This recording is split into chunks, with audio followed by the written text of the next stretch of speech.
In today's episode, I speak to Katrina and Roddy about the corporate breakup. We discuss how to get through it, the mindset that you need, and what it's like when you are a corporate refugee and the need to be vulnerable to be able to run your own business successfully. Listen up to the rest of the conversation. Before we begin our conversation, here is a quick shout out to the pathologically curious. Check out the Maverick Paradox magazine. It's a digital magazine written by Mavericks for business owners and professionals. You can find the magazine at themaverickparadox.com. The magazine's aim is to provoke maverick leadership everywhere.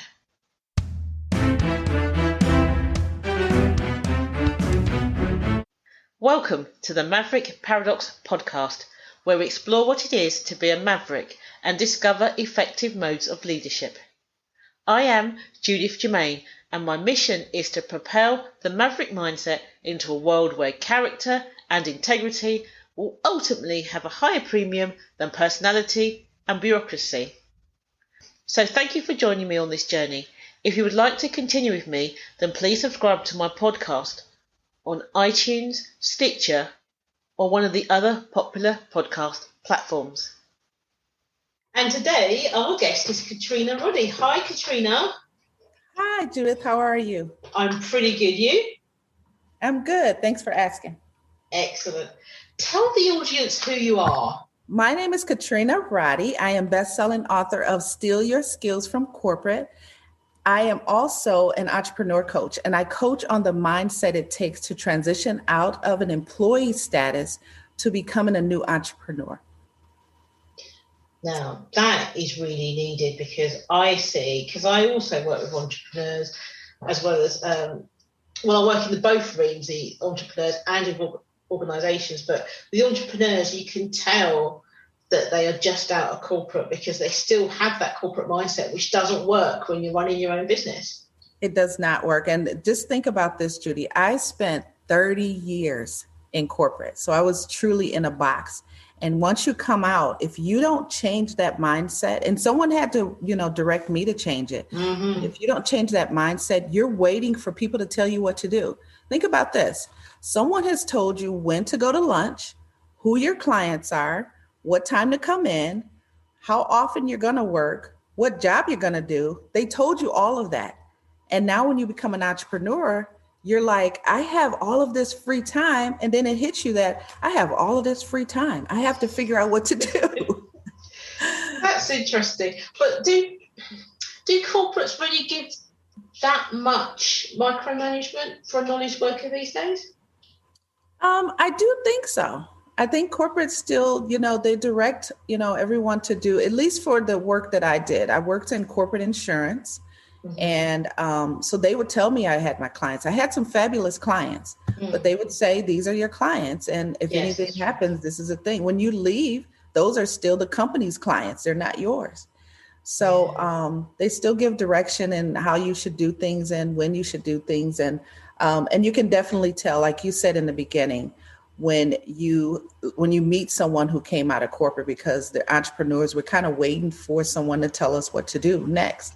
And I thought that, putting things together to help give people a blueprint through my book would at least give them some guidance and give them a toolkit to kind of help them along the way, because I learned these things through trial and error. And the other thing that comes with it is once you break up from corporate, I call it the corporate breakup.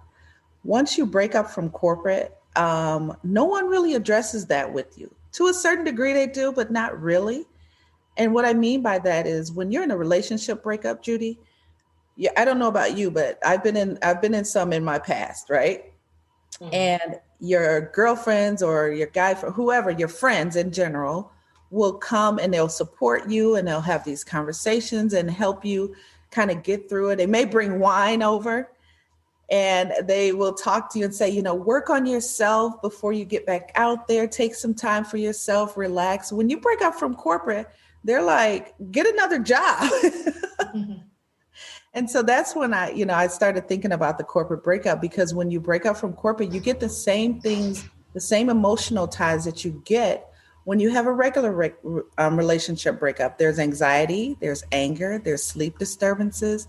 All of these things happen, and you need to heal from them before you can move on. Does that make sense? It does. I'll tell you what particular makes sense to me is the letting go bit, because every job I've ever had that I've left to go into another job, or even when I left corporate to work for myself, you have that period of time where you suddenly remember something and you're like, oh, and you kind of want to phone them up and say, remember so and so is going to call about this, and you have to kind of let it go and just let it go and just let it, because it's like, oh yeah, because like things that would come up at a certain time, you're like, oh, I wonder if they're going to remember to do that. No, I've left now. Let it go. Let it go.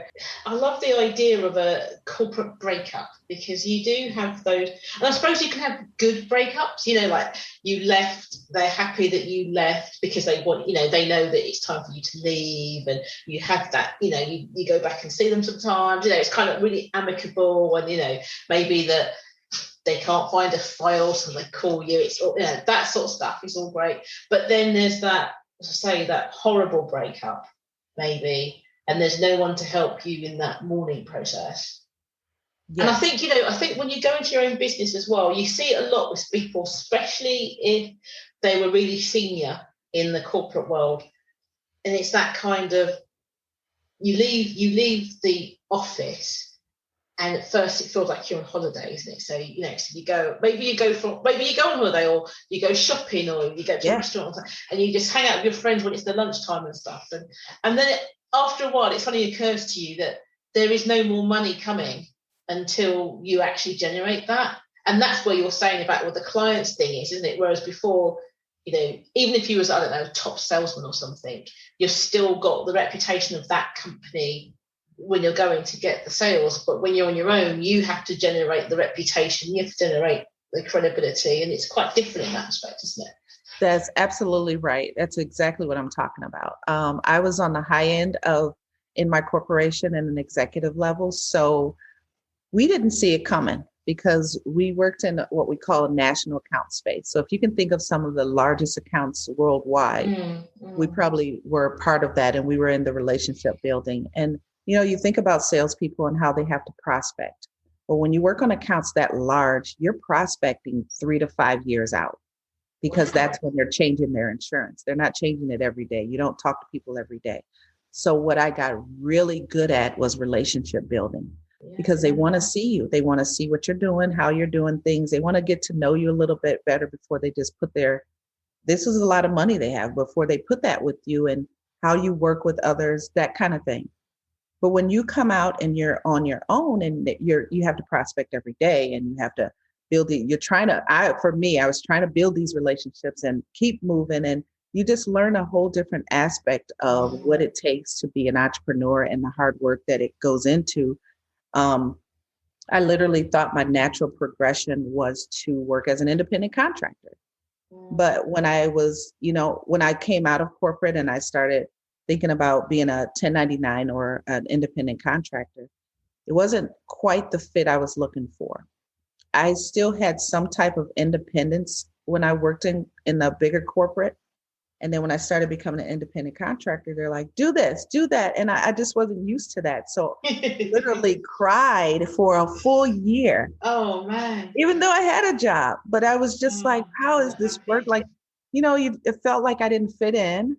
I felt like, vulnerability. You have to be vulnerable, because I held a lot of it inside because of either embarrassment or, you still have people, you've been in this industry for a while, you have people still watching what you do and how you're doing things, and they knew that. And you build relationships differently, because like as an employee, it's a different type of investment. But when you're a contractor coming in, you're employed to do the work, do it quickly, get on with it, and you don't have time to be part of the politics. You don't have time, so you're always an outsider, isn't it? Yeah. And you often are paid more than the employee, because they know that. Yeah, and a lot of that has to do with the politics, to be honest with you, because at that point they know they can pay you more because they're not giving you the health insurance that the company has. They're not giving you any of the other things that the company gives their employees, so they can pay you a little bit more, but they know you're not going to be part of them. So that's interesting. It's very interesting concept. But I just, I'm out here to teach people to be vulnerable. I like to say, go ahead. Did you have that thing? Because when I was in corporate, I was very senior, and then you'll get used to your words having weight, and then you leave to be on your own, and your words have no weight. No weight. No one knows who you are, and it's like a shock, isn't it? It's like, what now? What? I remember this. I do really. That's one thing. It's like many years ago now, but I remember that's the one biggest culture shock, that you could be networking in a community of people, and people are asking, talking to you and asking you questions about stuff, and they're like, you get used to people knowing that you know your stuff or whatever. Then people are saying, so because you're new into like, so do you need? I remember somebody was talking, and I said, this is what I do for a living, and then they looked, and I wasn't really young. I was like in my early 30s, but I think I looked a little bit young. And they said, are you looking for someone to practice on? And I was looking at them like, I don't need to practice. I was like, are you looking for a practice client? And I look at them like, no. But they weren't being rude. Do you know what I mean? It was just that kind of like, oh yeah, just out of corporate, you don't look senior or whatever. So clearly, I felt like, do you think it felt to me like you think I'm a child or something. Do you know what I mean?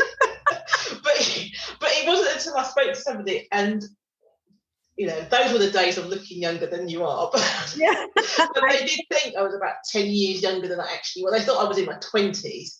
But even so, though, it was just like, I was thinking, but when I was in my 20s, I was a senior manager then. It's just a big. It is a shock, and it's all that corporate blah blah nonsense. Because no matter what industry you're in, you have that industry has its corporate language, doesn't it? Yes. So you come out and you use the same language amongst entrepreneurs, and they just look at you like you make no sense. But it's true though, because it makes, because like if you're not in that industry, you are just, it's like Peanuts, when the teacher talks, it just goes wah wah. Because I hear it now, like when you talk to somebody, they're just out of corporate because they're talking nonsense. You're so right. You are so right about that. That particularly happened to me when I became an independent contractor, because I was at a senior level when I left the big corporate. And when I went in, and I'm using language, and they're telling me to do these things, and I'm like, what do you think I am? It is funny though, isn't it? And I think it's funny. It's not arrogance, but I think there's a certain, I think the more senior you are, that you carry more stuff. You make much more. You're much more assumptive in your statements and stuff, because that's how you got to where you were. But when you're not in that environment, you do. So I can see why people would need a coach, because you do need to change. And one of the things I was taught through this person in the whole networking thing that I got on really well with, was over the years I learned to become vulnerable. And I think I didn't start to make money until I became vulnerable. Yeah. And like when you're in corporate, vulnerability, especially when you're senior, isn't going to work for you if you don't do it in the right way. And I had to shed a lot, and it was hard, and it took years, to shed that, that kind of, I know what I'm doing, I'm totally right, that kind of, to become more vulnerable and to trust more with complete strangers and stuff. It was definitely a process. Judith, if you can think about this, when I worked in corporate insurance, and because I worked on such large accounts, I worked as an underwriter at one point for professional liability, which means employment practices, that whole thing. Mm-hmm. And, I knew the laws as it pertained to giving out personal information to keep people from profiling you or judging you. Mm-hmm. So it's, to your point, it's hard to be vulnerable when you know that there are certain laws that say you're not supposed to do that. There are certain things that you do, you're not supposed to say in an interview. There's certain things. And then when you go out on your own and people are asking you this, you're just like, wait 1 minute. Why are you asking me about that? You're not supposed to, but then you start to learn the culture. And that's when you, to your point again, you have to be vulnerable. And that's what I coach people on now, is because I am becoming more vulnerable. I'm telling my story. There's 5 things that I like for people to know when they come out of corporate. First thing is, I want you to get through the feelings. Like, feel it, feel the pain that comes with that. If you're having any pains, if it was a bad breakup, like a layoff or something that was unexpected, get through those feelings first, because you need to know what that feels like. And then after you get through that, the first thing I like to tell people in my 5 is make moves. Moves is an acronym for mindset reset. That's the M. And that's just basically like do some meditation, some yoga breathing, exercises, boxing, whatever it takes to keep your mind focused on you. And the second thing is be open to a new title. You're not going to be SVP. You're not going to be SP. Whatever you were before, was and is 2 different things. So you're not that anymore. So why don't you create the CEO of your life? Be that. Be the CEO of your life. You know what? Before we move on, you always can tell someone who has just set up their new business because they're the CEO. Yeah. You know what I mean? And it's over and as time goes on, they don't use that title. It's different if you've got like a business with employees and stuff, but if you're a micro business and it's just you, I think everybody that comes out of corporate, especially if they're senior, is the managing director or the CEO. And that's why I use that, because I know that these are new entrepreneurs. So I want them to think I love it. Yeah. And then the V, because I want to use corporate terms that they can relate to. When we get to the V, I talk about value your relationships. And what that means is create a personal board of directors. Mm-hmm. So you're used to the term board of directors. So now create one for yourself. And there are 5 people on your board. And you go through, and I teach you how to find these people. They could be in your life already, but they never had a title. So now give them a title and let them help you through your journey. The E is evaluate your money situation, because it's going to change. You may have to dig deep inside to just figure out where your relationship with money came from. Like for me, I'm giving you an example. I had very humble beginnings, and my parents had very humble beginnings, and my grandparents had very humble beginnings. And they're like, it's circular. I mean, it just goes through a system. And so you have to figure out what's important to you, how you're going to do these things. And because your money situation is going to change. So once you realize the relationship you have and what drives that relationship, it may be able to help you a little better when you become an entrepreneur and your money situation changes. And then the S on moves, which is number 5, is share your story. Be vulnerable. That's the big one. If S could have been at the beginning of moves, I would have used it. Yeah, share your story. That is so important, because especially now, people only want to buy when they know you, isn't it? Yeah, it just share, because you don't know who's listening. Someone else may be in your same position, but they don't know how to handle it. So now they're just listening for people who've been in similar positions that they are and say, maybe I can take that approach, or maybe I can take that. But they don't know that if you don't share. You don't share. So yeah, those are the 5 things. That's my acronym for moves. And I do coach people through those things because I truly believe in them now. Yeah, that makes sense. I would say that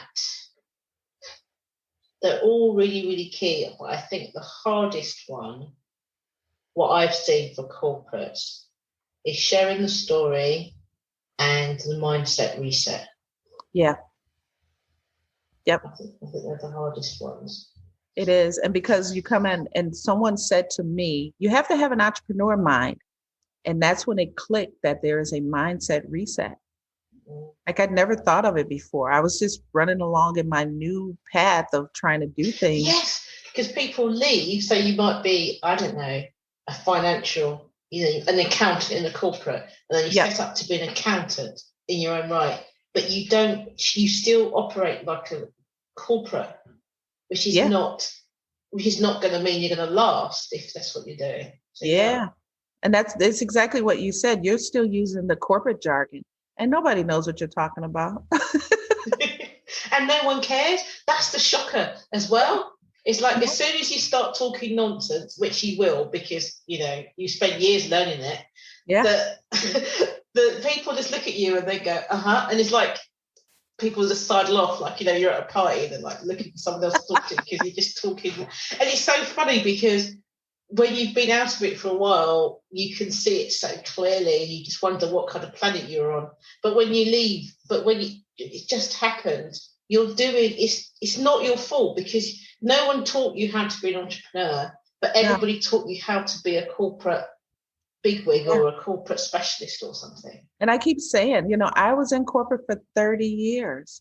I lived in a box. I only knew the world of corporate. I only networked with other people who did what I did. I only, like all of these things. It's like, so I live here in the city of Chicago. So when I walk downtown, when I was in corporate and I worked downtown and I go out for lunch and walk, you'd see these people with their head down and they're in their phone. And I'm like, we're at the crosswalk. If you like, cars are coming everywhere, taxi cabs are everywhere, everything is a chaos. And they have their heads down. And oftentimes I would say to these individuals, hold your head up, the world's up here. And that's how I felt. Yeah. And that's how you feel coming out of corporate. All of a sudden you hold your head up and you see, at least for me, I started seeing these people who are so innovative in their craft and they really had a passion for what they were doing. And like, it was so much, it was a different world for me. So it's like I walked out and was like, look at these people. I met a lady who was a puppet master once and she was so excited. And she's like, yeah, I work in the theater district and I make these. And I'm like, that is a job. I forgot someone has to do that. What? There's a lot of innovation in small businesses and it's easy to forget that. And it is the corporate world and entrepreneurial world are so different.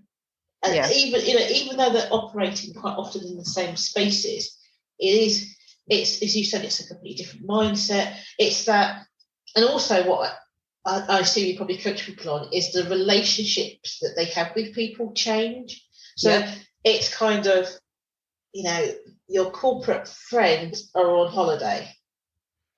Yeah. You're not on holiday because if you're not working, you're not eating.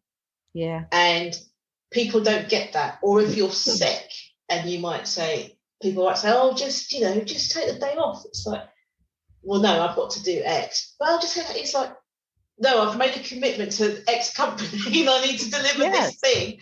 Yeah. Or it's going to affect my reputation or I'm going to let them down or whatever.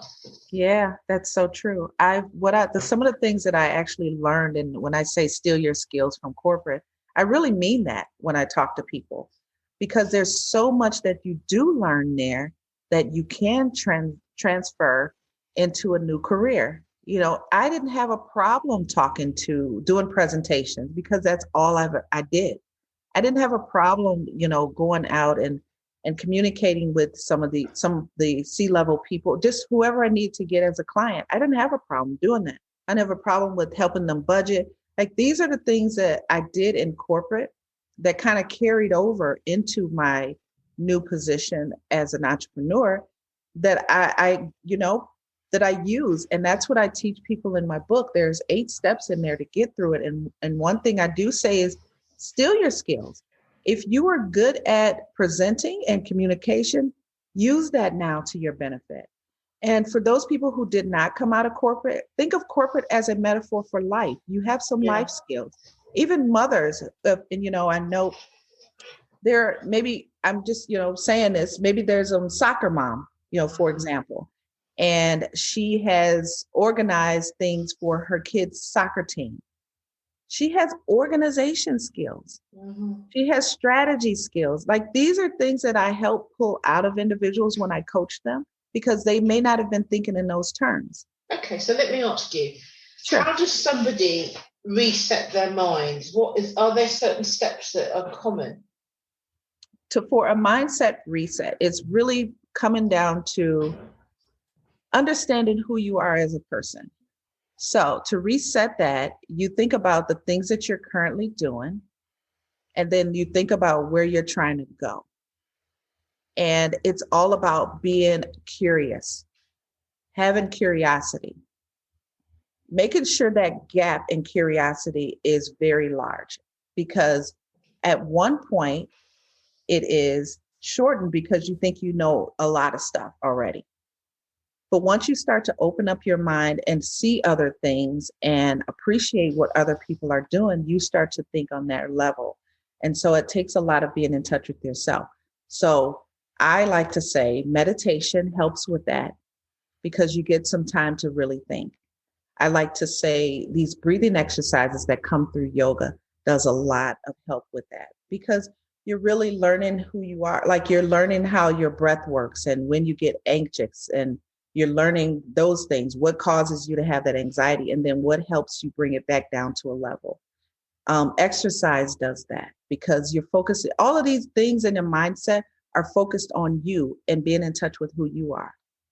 So, but changing that mindset to be vulnerable, because obviously in the corporate world, being vulnerable in most environments is a really dangerous thing to be. So how can you suddenly be vulnerable when you leave work?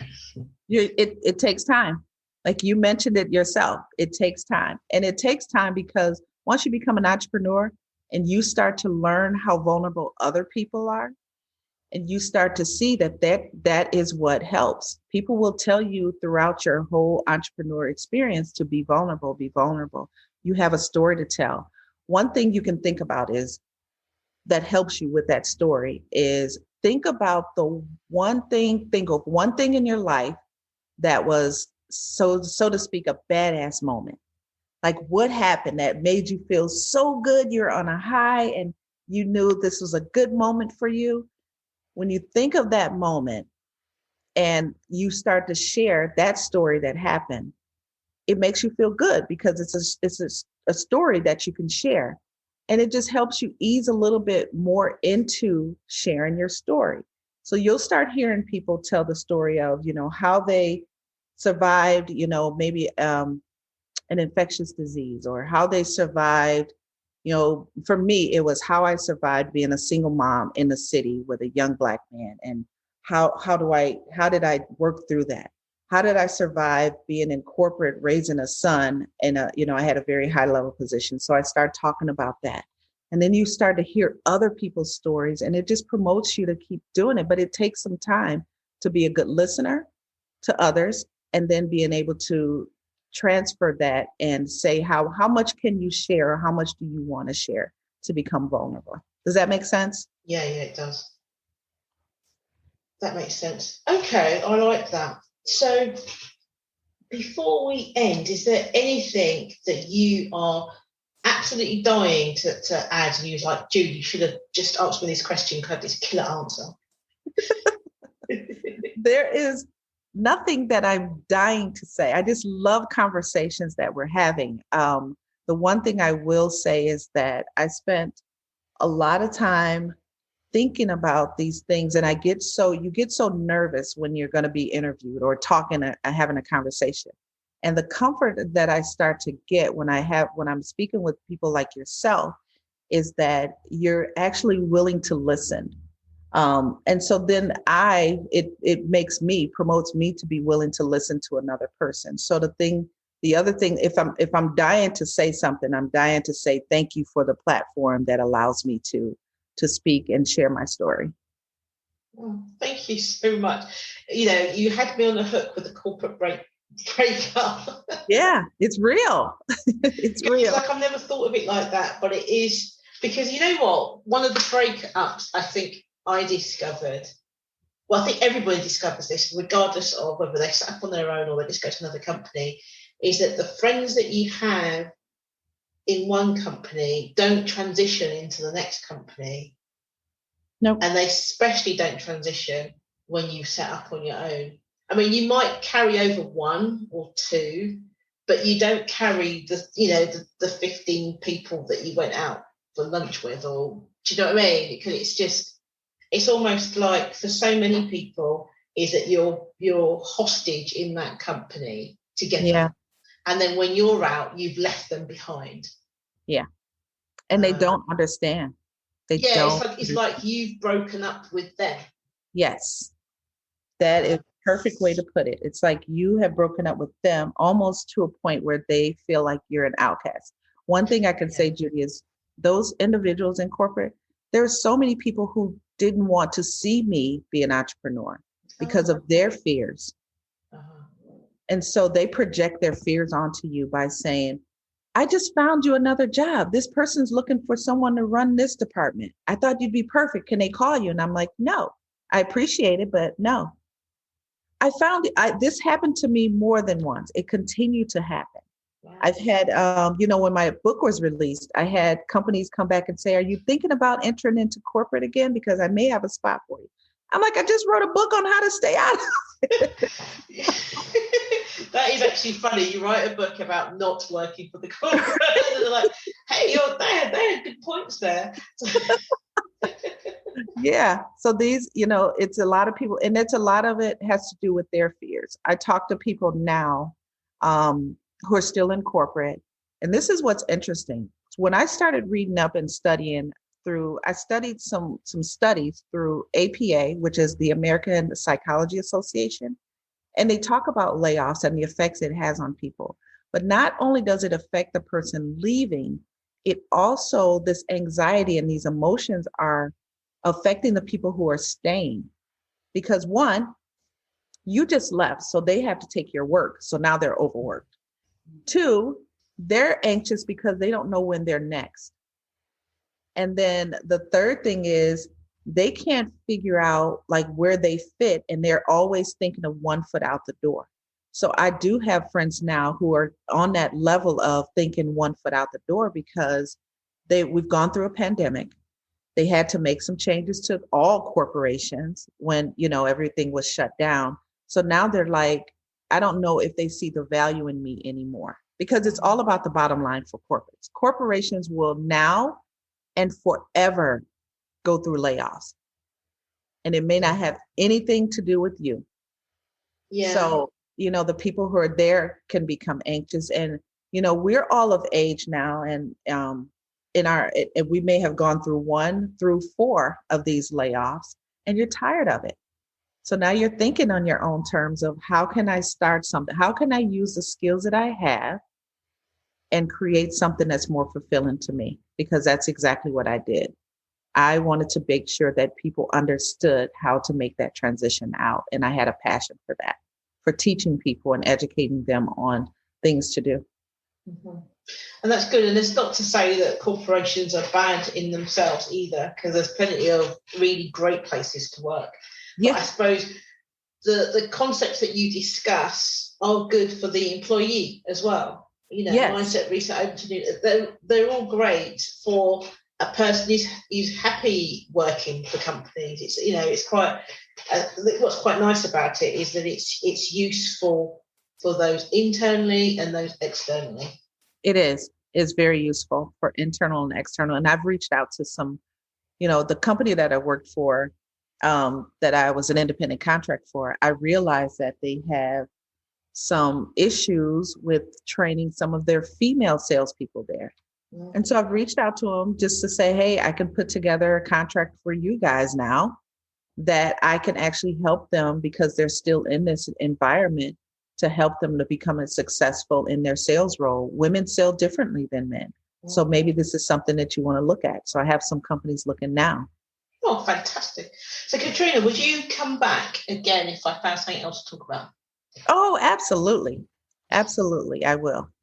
Brilliant. Thank you so much. Thank you. And I want to mention, I do have a website. Uh-huh. If people want to learn more about me, it is www.thecorporatebreakup.com. Fantastic. Thank you. Thank you, Judith. Thank you once again for tuning into the Maverick Paradox podcast. I hope you have enjoyed listening to my conversation with Katrina as much as I enjoyed having it. At the Maverick Paradox, we improve your impact and influence by enabling you to effectively strategize, innovate, and execute. To find out more, contact us at judith@maverickparadox.com. Thank you. If you are pathologically curious and would love to find out more about the Maverick Paradox, then please subscribe to this podcast on one of the popular podcast platforms. Alternatively, you could explore our resources on Mavericks at maverickparadox.com or read the Maverick Paradox magazine. We publish frequently each week. If you subscribe, you will get our monthly newsletter. And let's not forget my book, The Maverick Paradox, The Secret Power Behind Successful Leaders. For those that love a good discussion, you could apply to join our exclusive Facebook group. Finally, if you would like to work with us or are interested in the Maverick at work, check out maverickparadox.co.uk.